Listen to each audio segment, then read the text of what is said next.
thème de la prédication sera « Jésus préfère le don de la pauvre veuve aux prétentions des riches et des scribes ». Alors, dans ce court chapitre de l'Évangile de Marc, Jésus oppose les scribes et les riches à la pauvre veuve déclassée. Jésus est toujours méfiant vis-à-vis des scribes. Les scribes ont vu leurs fonctions varier et glisser avec le temps.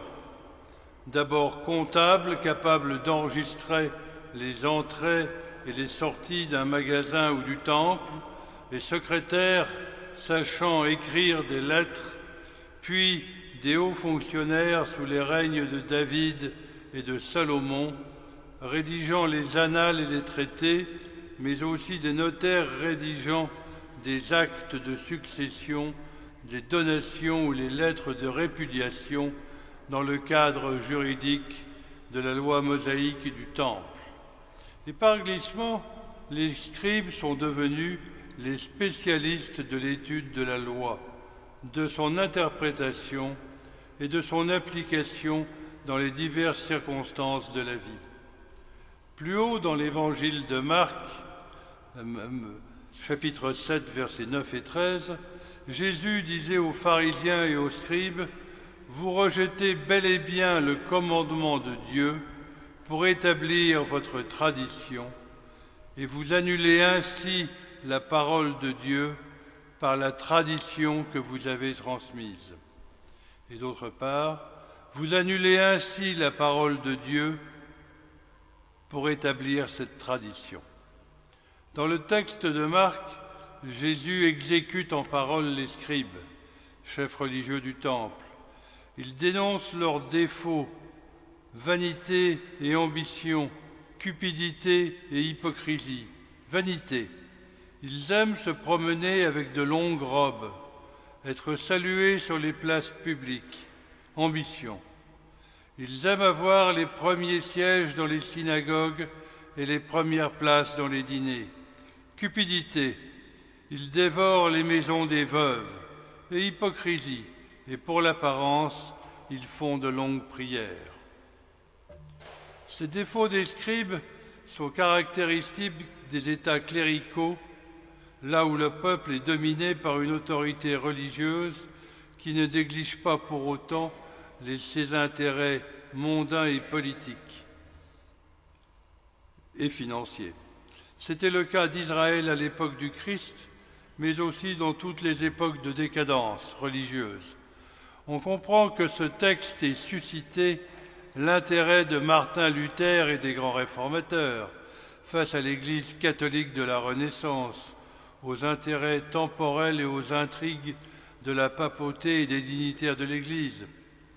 Le dominicain Tetzel, qui vendit les indulgences à Wittenberg, était un bel exemple de ces scribes, de leurs défauts et de leur hypocrisie, ce qui explique qu'il s'attira les foudres de Martin Luther et inspira l'affichage de ses 95 propositions, actes fondateurs de la Réforme. Mais il ne faut pas croire que ces défauts appartiennent au passé. Ils s'appliquent aussi à tous les sachants, religieux ou non, qui ne sont bien souvent ni dénués de vanité, ni d'ambition, ni de recherche de privilèges ou de reconnaissance, voire d'hypocrisie. Il faut donc que nous gardions en mémoire la première des béatitudes, Matthieu 5,3, « Heureux les pauvres en esprit, car le royaume des cieux est à eux. »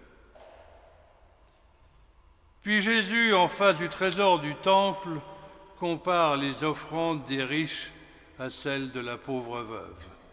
Ces offrandes étaient uniquement destinées au temple pour l'édifice et les besoins du culte et n'étaient pas destinées aux soins des pauvres. Il commence par mettre en parallèle le comportement des riches avec celui des scribes. Ils donnent de grosses sommes au temple pour des raisons qui ne sont pas très différentes. Ils affirment leur prestige, leur supériorité, leur vanité en donnant de grosses sommes, ce que font les scribes avec leur connaissance. Les riches le font avec leur fortune. Ils attendent tous deux une récompense pour leurs dons, terrestres ou célestes, par un pieux calcul. À l'opposé est l'attitude de la pauvre veuve. Les veuves étaient dans la société patriarcale du temps de Jésus au bas de l'échelle sociale, sans protection masculine, souvent sans revenus, à la merci de tous les prédateurs comme les scribes, comme il est dit plus haut. C'est pourquoi la loi mosaïque prescrivait aux frères du mari décédé sans descendance d'épouser la veuve. Les scribes semblaient avoir oublié la parole de l'Exode. Tu n'opprimeras ni la veuve ni l'orphelin. Jésus, attentif aux gestes de la vie quotidienne des plus humbles, observe le geste de la pauvre veuve. Il voit que la pauvre veuve donne tout ce qu'elle a, alors que les riches donnent leur superflu. De plus, l'esprit de sacrifice de la veuve s'oppose complètement à l'avidité des scribes. Le Christ a une formule saisissante. Tous ont mis de leur abondance, elle a mis de son manque. Tout ce qu'elle possédait, tout ce qu'elle avait pour vivre. Elle a donné son manque, c'est-à-dire tout ce qu'elle avait, c'est-à-dire sa foi dans le seul but de rendre grâce à Dieu. L'évangéliste Marc appuie son argumentation en nous faisant remarquer que la pauvre donne 2 piécettes alors qu'elle n'aurait pu n'en donner qu'une seule. Ce symbolisme de la pauvre veuve s'enracine dans l'Ancien Testament.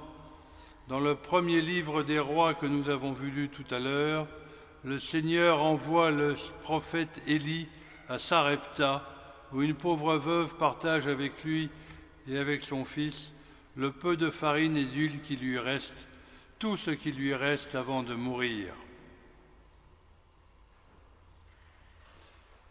Car une sécheresse terrible frappait le pays.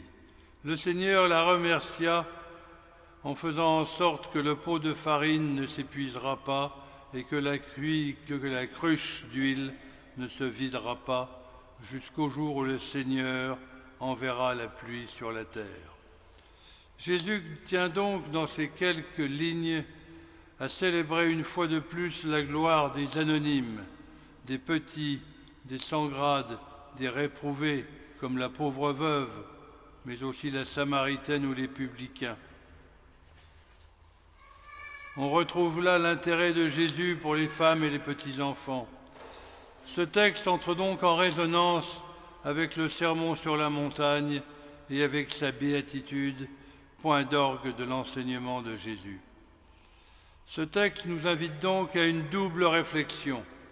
D'une part, à résister aux tentations de notre monde, car nous sommes tous plus ou moins tentés par les défauts des scribes que Jésus dénonce, vanité, ambition, avidité, hypocrisie.